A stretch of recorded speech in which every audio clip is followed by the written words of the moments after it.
Michael Phelps has earned his place in Olympic history, of course, 19 medals, still counting, but concerns about his attention deficit hyperactivity disorder, they continue to plague him even as he prepared for victory in the pool this week. Many parents see the condition perhaps as an obstacle in their child's potential for learning and achievement. However, Dr. Kevin Ross Emery, he is our guest here this morning, has a unique view on how it probably helped Phelps and was a key to his success. Dr. Kevin is an author and international speaker on the subject, and you're not alone in this, I understand. Let's start by breaking it down and talk about how ADHD exhibits itself.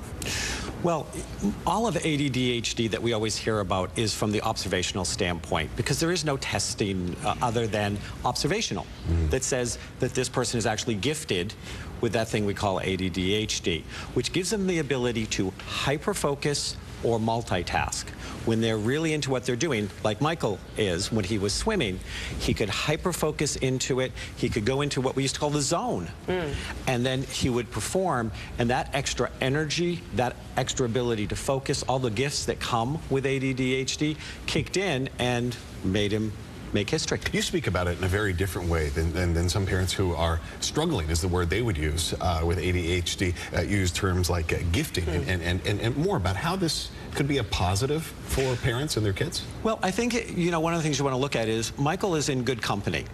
If you look at Einstein, Edison, Graham Bell, if you look at Steve Jobs, Robin Williams, Michael Jordan, all had ADHD in some form, or by today's standards, if we went back and applied it, without labels, without medication, gave us the 20th century and are now giving us the 21st century. But his mother did exactly, a whole bunch of steps, just as an intuitive mother, as a parent. Give us an example. Diet. He even referred to diet as being a big issue. The second thing is he found his passion.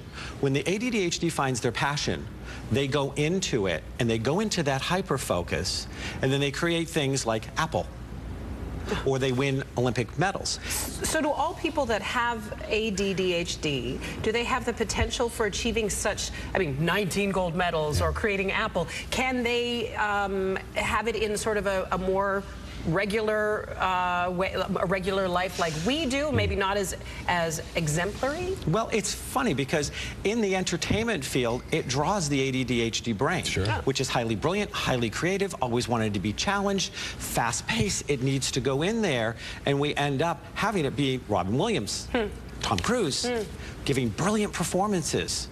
And one of the things is that they used to have chances to do this. Like Edison at the age of 12 was deemed inappropriate for education.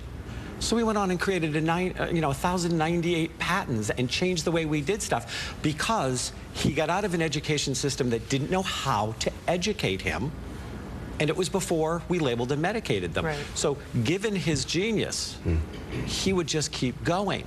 But there are so many things that exacerbate it today that can drag it back, and we go from gift to curse in less than 60 seconds. Some of the other things was that intense energy that Michael's mother spent with him early on, and I hear this over and over again. It sounds like a real challenge maybe for parents to expose their children to all these things, from art to music to whatever, and what is that thing that they're going to target and zero in on. If you want some more information here, this is really an adventure for a lot of parents, and it sounds like it could be a more positive one. With some more information here, you can go to mydrkevin.com. The book and the other resources there as well. Thank you so much. Managing the gift. Yeah, for being here. Definitely challenging the way we think of ADHD. As they have challenged us for 150 years about how we think. Dr. Kevin, thank you so much for being here today. Thank you for having me.